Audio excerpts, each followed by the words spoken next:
yang lebih tahu cara untuk membuka jalanku. Engkau yang lebih mengerti cara untuk menolong hidupku. Ku percaya Kau Tuhan yang tak pernah gagal menjadikanku lebih dari pemenang. Ku percaya Kau Tuhan yang tak pernah lalai menepati janji-janjimu. Amin.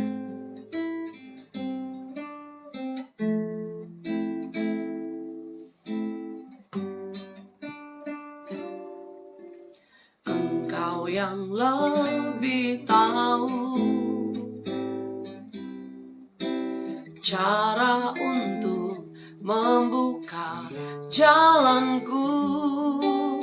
Engkau yang lebih mengerti cara untuk menolong hidupku. Ku percaya Kau Tuhan yang tak pernah gagal menjadikanku lebih dari pemenang. Ku percaya Kau Tuhan yang tak pernah lalai menepati janji-janjimu. Amin. Ku percaya Kau Tuhan yang tak pernah gagal menjadikanku lebih dari pemenang.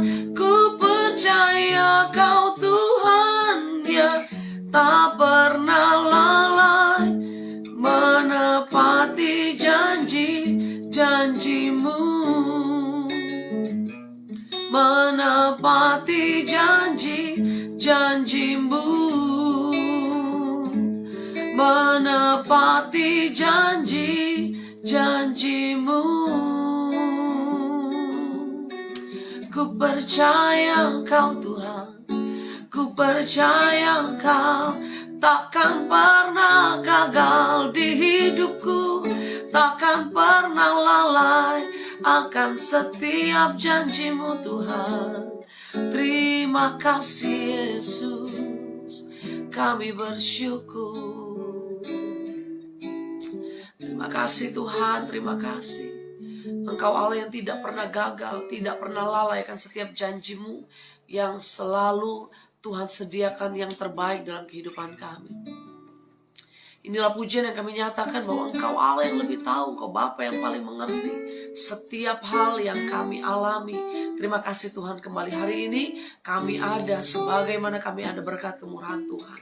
Kami mau merenungkan firman-Mu, berfirman buat kami. Kami buka hati kami Bapa. Di dalam nama Tuhan Yesus kami berdoa. Haleluya. Amin. Haleluya. Shalom saudaraku, puji Tuhan. Kita kembali ada dalam Morning Devotion. Saya percaya pagi hari ini kita merenungkan firman Tuhan. Rut pasal yang pertama. Kitab Rut pasal yang pertama ayat yang ke-20. Tetapi ia berkata kepada mereka, janganlah sebut aku Naomi, sebutkanlah aku Mara, sebab yang Maha Kuasa telah melakukan banyak yang pahit kepadaku. Naomi, kita tahu kisahnya saudara. Naomi ada tertulis di kitab Rut, dan hubungan Naomi dengan Rut adalah hubungan mertua dan menantu yang sangat menjadi teladan buat kita semua. Nah, Naomi ini punya suami namanya Elimelek. Kisahnya kita tahu di tanah kelahirannya, di tanah Israel. Elimelek dengan istri Naomi dan juga kedua anaknya Mahlon dan Kilion, mereka mengalami masalah, mereka kelaparan. Tanah Israel mengalami bencana kelaparan sehingga Elimelek dan juga Naomi memutuskan untuk keluar mencari jalan lain untuk bisa terus hidup, untuk terus bertahan hidup. Bersama dengan kedua anaknya Mahlon dan Kilion, akhirnya mereka pergi ke daerah Moab, saudara. Dan apa yang terjadi waktu mereka satu keluarga ini, 4 orang ini pergi tinggal ke daerah Moab, masalah kelaparannya mungkin teratasi, masalah perutnya mungkin teratasi, masalah kehidupannya teratasi, tetapi bukan bertambah baik keadaannya, malah bertambah buruk keadaannya.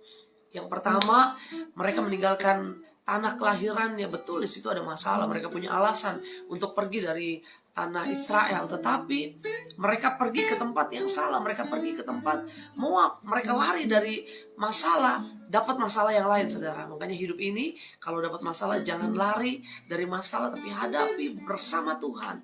Kata firman Tuhan bahwa Tuhan tidak pernah meninggalkan kita. Elimelek, Naomi, kedua anaknya lari dari tanah Israel, mereka pergi ke Moab, dan apa yang terjadi di sana, kedua anaknya juga mendapatkan istri yang bukan dari keturunan Israel, orang Moab, orang yang tidak percaya, orang penyembah berhala.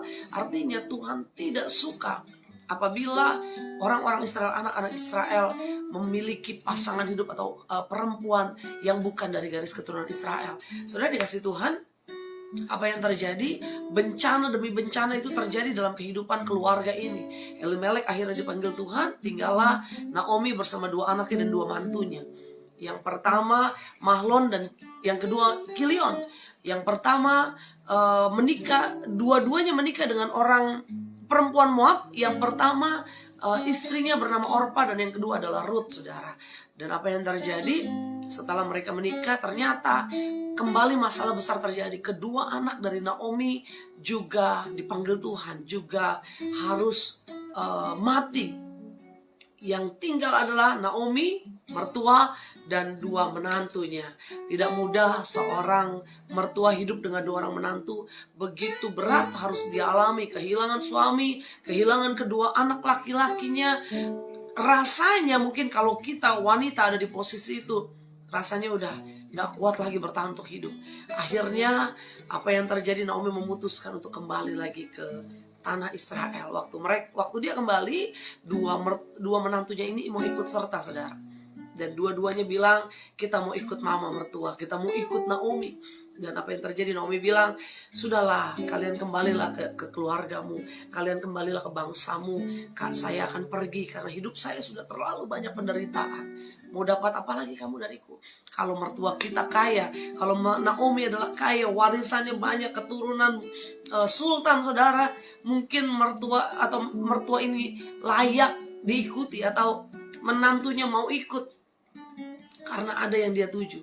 Tetapi yang kita baca dari firman Tuhan bahwa Naomi bukanlah orang yang kaya, malah hidupnya sangat menderita, apalagi kehilangan 3 orang yang sangat dikasihinya. Dan apa yang terjadi? Orpa dan Ruth awalnya memutuskan untuk ikut Naomi. Di tengah perjalanan Naomi bilang kepada dua menantunya, sudahlah kalian pergi. Orpa akhirnya pergi, tinggallah 1 orang Ruth, menantu yang kedua. Waktu itu Naomi bilang, kamu juga harus ikut iparmu, pergilah, kembalilah ke keluargamu. Akhirnya yang luar biasa, Naomi memiliki seorang menantu yang sangat setia, namanya Ruth. Saudara dikasih Tuhan, menantu ini bilang apa? Ruth bilang apa? Kemanapun ibu pergi, kemanapun kau pergi, kesitulah aku berada. Di mana engkau mati, di situ juga aku dikuburkan. Allah mula Allahku, bangsa mula bangsaku. Apapun yang Naomi lakukan, Ruth mau ikut. Kemanapun Naomi pergi, mau susah, mau senang, saya mau ikut.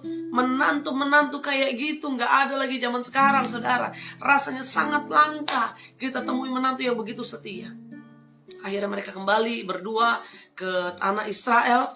Dan waktu sampai di Israel, di ayat 19, waktu keduanya berjalan, mereka tiba di Bethlehem. Ketika mereka masuk ke Bethlehem, gemparlah seluruh kota itu karena kehadiran Naomi dan Ruth. Perempuan-perempuan itu berkata, Naomi kah itu? Ternyata, saudara, arti nama Naomi itu baik, arti namanya menyenangkan.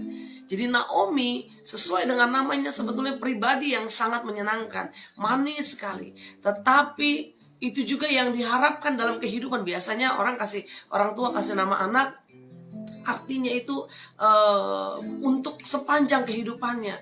Kalau orang tuanya Naomi memberi nama Naomi artinya menyenangkan, orang tua rindu bahwa hidupnya penuh dengan hal-hal yang menyenangkan. Dan apa yang terjadi waktu orang-orang di situ bilang apa, perempuan-perempuan di situ bilang apa, Naomika itu, betulkah itu Naomi yang waktu itu pergi dari tanah Israel? Dan akhirnya Naomi bilang apa? Ia berkata kepada mereka, jangan sebut aku Naomi, jangan sebut aku lagi Naomi, karena artinya menyenangkan. Sesungguhnya hidupku lebih banyak hal yang tidak menyenangkan daripada arti namaku sendiri. Dia bilang apa? Sebutkanlah aku Mara, sebab yang Maha Kuasa telah melakukan banyak yang pahit kepadaku.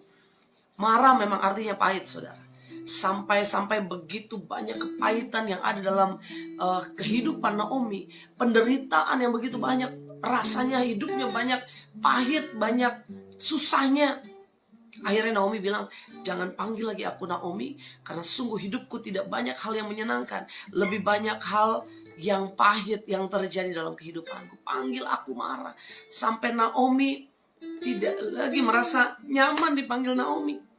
Tidak lagi dia ingat bahwa hal-hal yang menyenangkan sudah dia lupakan. Mungkin sudah hampir jarang dialami. Sejak dia pindah dari kota kelahiran, dari tanah Israel, dia masuk ke tanah Moab. Disitulah penderitaan dan penderitaan. Kehilangan keluarga itu adalah penderitaan yang sangat besar, sangat berat yang dialami oleh Naomi. Dan saudara dikasih Tuhan, kita juga tahu bahwa Mara selain artinya pahit juga bahwa Mara itu adalah nama sebuah tempat. Waktu bangsa Israel keluar dari tanah Mesir, mereka ada atau menemukan sumber mata air yang airnya pahit. Di situ namanya Mara, saudara. Nah, itulah arti nama Mara, dan Naomi maunya dipanggil itu. Panggil saya Mara. Hidup saya gak banyak hal-hal yang senang. Hidup saya lebih banyak pahitnya. Nah, begitulah juga yang dialami di antara kita, saudara. Banyak anak-anak Tuhan, banyak anak orang-orang percaya, kalau ngalamin hal-hal yang pahit dalam kehidupan kita itu kita udah pesimis. Ya, nama saya mungkin selamat tapi gak banyak selamatnya. Nama saya mungkin happy tapi gak banyak happy-nya, begitu kan ya. Ada kan nama happy tapi lebih banyak hatinya sedih, lebih banyak masalah dalam hidupnya, penderitaan dalam hidupnya. Tetapi yang saya mau nyatakan lewat firman Tuhan hari ini, mau nama kita apapun, hidupi bahwa Tuhan berkuasa atas hidup kita. Hidup kita bukan tergantung dari nama kita. Ingat kisah Yabes, dikasih nama oleh orang tuanya Yabes, artinya kesakitan, penderitaan. Tetapi Yabes bangkit, dia gak peduli walaupun arti namanya sakit, arti namanya kesakitan, penderitaan. Dia tahu bahwa Tuhan juga Allah yang berkuasa, sanggup mengubah seluruh kehidupannya. Karena hidup kita bukan ditentukan apa dari orang lain katakan, apa dari orang tua kita katakan dan tentukan, tetapi hidup kita ada dalam rancangan tangan Tuhan yang ajaib. Karena itu saudara, bagaimana respon kita? Kita belajar dari Naomi. Beberapa di antara kita mungkin Tuhan izinkan kita alami hal-hal yang pahit. Tuhan izinkan kita alami hal-hal yang gak enak, penderitaan, masalah, persoalan. Tetapi bagaimana respon kita? Kalau respon kita benar, kalau respon kita memandang kepada janji Tuhan, percaya bahwa Tuhan pasti sanggup mengubahkan segala sesuatu yang buruk. Tuhan sanggup mengubahkan menjadi hal-hal yang baik. Ku percaya kau Tuhan tidak pernah gagal. Ku percaya kau Tuhan tidak pernah lalai akan setiap janji-janjinya. Naomi mengalami banyak hal yang pahit, tetapi respon Naomi bersama dengan Ruth, dia kembali. Tidak lagi tinggal di Moab, dia kembali ke Israel. Artinya apa? Naomi memutuskan untuk kembali ke jalannya Tuhan.